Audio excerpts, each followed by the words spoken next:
नारे काय नाव तुमचं? मीरा मीराबाई रामचंद्र लांडगे रामचंद्र लांडगे. कोणतं गाव? करगणी. करगणी. काय होत होतं तुम्हाला? माझं गुडघं दुखत होतं. गुडघं 7 वर्ष झालं माझं गुडघं दुखते. जुनं दुखणं. जुनं दुखणं.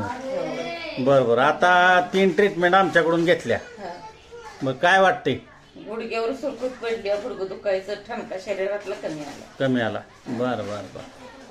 म्हणजे पूर्णपणे आता दुखणं थांबले. थांबलं. 3 ट्रीटमेंट घेतल्या. मग मी चोळलं का तुम्हाला? सोडलं की म्हणजे नॉर्मल आपलं असं पाय ओढून. बरं बरं बरं. बरं आता कमरतलं हे यातलं दुखणं सगळं गायब झालं. सगळं संपलं. सगळं संपलं. बरं बरं. मग काय सांगाल मग आमच्याबद्दल? सगळ्यांनीच परमेश्वराला हात जोडून औषध तुमच्याकडे चोळून द्यावं. बरं बरं बरं. सगळ्यांनाच ही विनंती. बरं बरं. समाधान आहे. दूध लसूण हळद संध्याकाळी घेताय? घेते. बरं बरं. आता काय चोळायची गरज नाहीत ना पुढात. नाही. 3 ट्रीटमेंट झाल्या. बरोबर. समाधान आहे. समाधानी आहे बघा. बरं बरं बरं. चालतंय चालतंय. धन्यवाद. रामकृष्ण हरी. रामकृष्ण हरी.